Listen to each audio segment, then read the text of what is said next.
여러분 안녕하세요. 오늘은 4개월 넘게 심우주에서 사실상 지구와의 통신이 뚝 끊겼던 미 항공우주국 나사의 최고령 탐사선 보이저 1호가 해독이 가능한 신호를 보내왔다는 기쁜 소식으로 시작합니다. 광활한 우주에는 인류의 위대한 사절단인 보이저 1호와 보이저 2호라는 두 대의 우주 탐사선이 존재합니다. 1977년 나사의 보이저 프로그램의 일환으로 발사된 이 우주선은 지구와 생물종에 대한 풍부한 지식을 가지고 우주를 탐사하는 선구자적인 여정을 시작했습니다. 이제 보이저가 발견한 것이 무엇인지 보이저5가 남긴 흔적들을 살펴볼게요. 보이저 탐사선 1호와 2호의 원래 이름은 메리너 12호였습니다. 메리너라는 이름은 화성 금성, 수성과 같이 가까운 행성에 탐사선을 보내는 메리너 계획에서 따온 이름입니다. 하지만 1977년 3월 해당 프로젝트가 취소되자 메리너라는 이름 대신 우리가 잘 알고 있는 보이저라는 이름을 붙인 것이죠. 보이저 탐사선은 176년에 한 번씩만 일어나는 천체 현상인 태양계 외행성들의 독특한 정렬을 할 때에 발사되었습니다. 1977년 8월 20일에 보이저 2호가 가장 먼저 발사되었고 같은 해 9월 5일에 보이저 1호가 그 뒤를 이었습니다. 보이저 2호의 주요 임무는 목성, 토성, 천왕성, 해왕성 등 외계 행성 탐사를 수행하면서 먼 우주에 대한 중요한 데이터를 수집하는 것이었습니다. 이 성간 모험의 첫 번째 목적지는 다름 아닌 거대한 목성이었습니다. 보이저 탐사선의 첫 번째 탐사 목적지인 목성은 발사 후 2년 뒤인 1979년에 도달할 수 있었습니다. 보이저 1호와 보이저 2호는 이곳에서 광범위한 연구를 수행하며 거대한 적색 반점의 놀라운 이미지를 포착했습니다. 보이저 2호는 목성의 복잡한 고리의 구조에 대한 새로운 사실을 밝혀내어 이 거대 가스 행성에 대한 우리의 이해를 완전히 바꿔놓았습니다. 목성은 태양계에서 두 번째로 많은 위성을 가지고 있기 때문에 작은 태양계라고 불리기도 합니다. 다음으로 보이저 1호는 태양계의 보석인 토성으로 날아갔습니다. 보이저 1호는 토성 고리의 놀랍고 복잡한 패턴을 매우 세밀하게 보여주는 멋진 이미지를 우리에게 보여줬습니다. 사실 나사의 최초 계획은 보이저 1호가 명왕성까지 탐사 예정이었으나 타이탄을 탐사하는 것이 더 가치 있다고 판단하여 명왕성 대신 타이탄을 탐사하게 된 것이죠. 토성 탐사까지 마친 쌍둥이 보이저 탐사선은 이제 각자의 항해를 떠납니다. 토성에는 총 8개의 위성이 존재한다고 알려져 있으며 앞으로도 새로운 위성이 더 발견될 가능성이 있다고 합니다. 많은 토성의 위성 중 생명체가 존재할지도 모른다고 알려진 타이탄은 짙은 대기를 가진 행성이며 지구와 마찬가지로 표면에 안정된 상태로 액체가 확인된 최초의 행성입니다. 보이저 1호는 타이탄을 지나며 질소로 구성된 대기가 존재한다는 사실을 최초로 발견하기도 했습니다. 이제 보이저 2호가 천왕성으로의 첫 비행을 시작했습니다. 천왕성의 얼음 덩어리는 특이한 방향으로 회전합니다. 보이저 2호는 우리에게 이 놀라운 장면을 볼 수 있게 해줬습니다. 이 탐사선은 천왕성 궤도를 도는 10개의 새로운 위성도 발견하여 이 신비로운 세계에 대한 우리의 지식을 넓혔습니다. 보이저 2호는 천왕성 탐사 후 1989년 10월 2일 성간우주를 향한 항해를 시작합니다. 보이저 2호는 천왕성과 해왕성에 도달한 유일한 탐사선으로 행성들의 수많은 비밀을 인류에게 알려준 고마운 탐사선입니다. 책에서 봤던 행성들의 사진 또한 대부분 보이저 2호에 의해 촬영된 사진입니다. 최근 나사가 발표한 보고서에 따르면 2031년 스페이스X의 대형 발사체 펠컨 로켓을 이용해 30년 만에 천왕성 탐사 임무를 수행할 우주선 발사가 가능하리라는 분석을 내놓기도 했습니다. 한편 나사의 자문위원이자 보이저 우주 탐사 계획에 참여한 칼 세이건은 보이저 1호의 카메라를 지구 쪽으로 돌려서 약 61억 킬로미터 떨어진 위치에서 지구를 촬영하자는 제안을 했는데요. 지금까지 목성 이내에서 촬영한 아름다운 지구의 사진은 촬영했지만 이토록 먼 거리에서 지구의 모습을 남긴다는 것은 우리 인류에게 큰 의미가 있었습니다. 하지만 그것만으로 천문학적인 금액을 투자한 보이저호의 위험을 감수하기엔 어려웠습니다. 카메라를 돌리는 순간 강렬한 태양빛에 의해 보이저 1호의 카메라가 손상될 가능성이 있었기 때문입니다. 나사는 고민 끝에 고작 사진 하나가 아닌 그 너머의 가치가 있을 것이라 판단해 카메라를 돌리기로 결정합니다.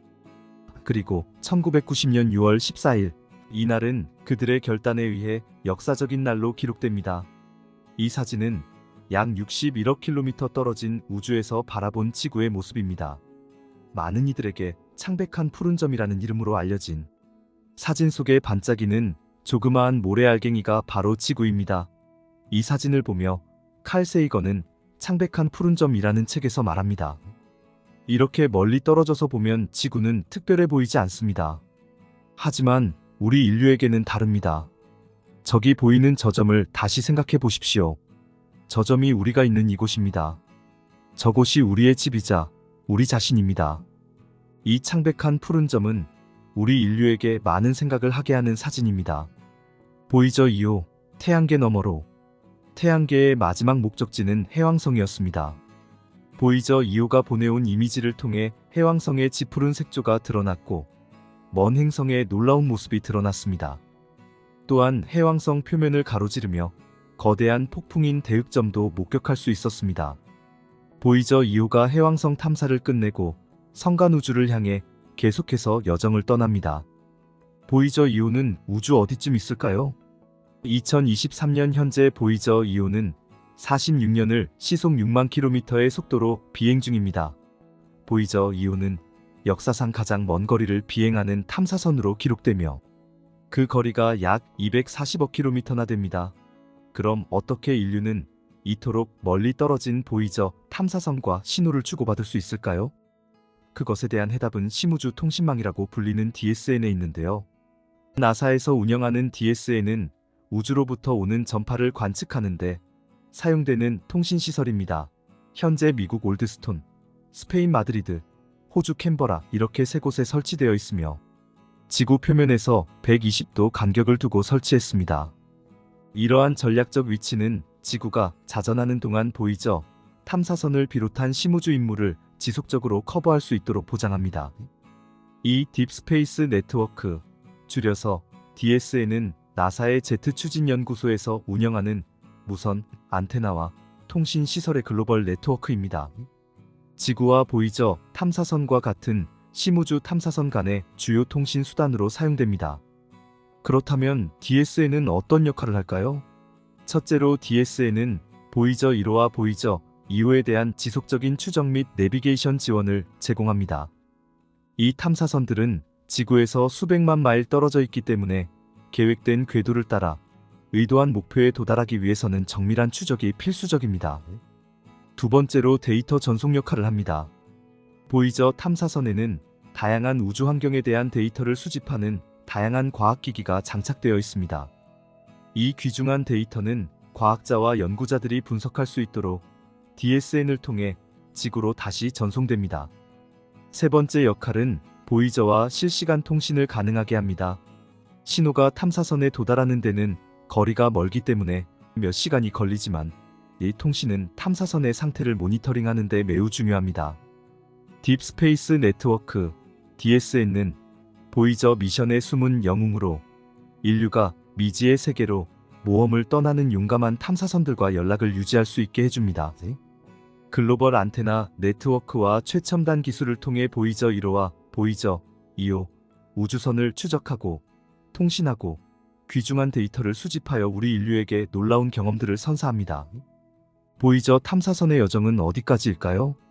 미국 항공우주국 나사는 보이저 1호와 2호 각각 2012년, 2018년에 성간우주에 진입하는데 성공했다고 발표했습니다.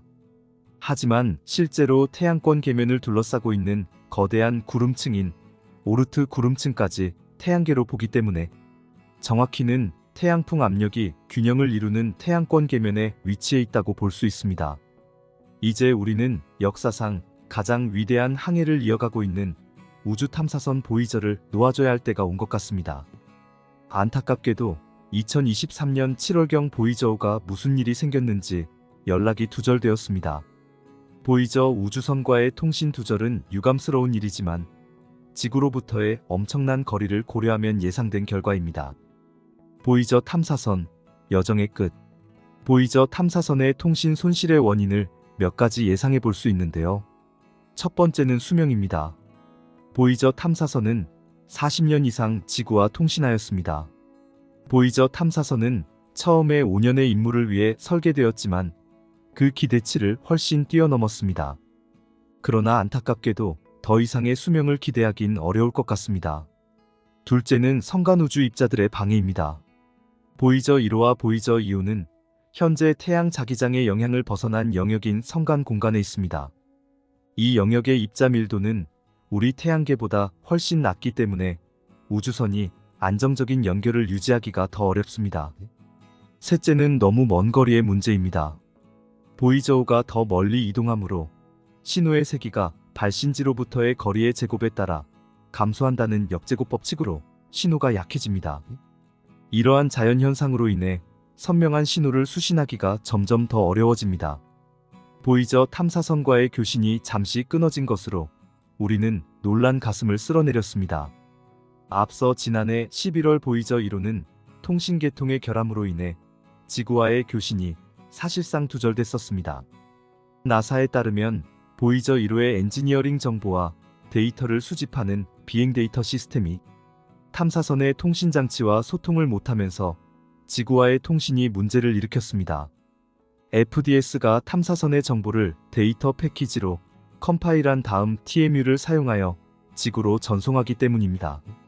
이후 보이저 1호는 0과 1이 반복되는 패턴에 의미 없는 신호를 끊임없이 지구로 보내 사실상 통신이 끊겼습니다.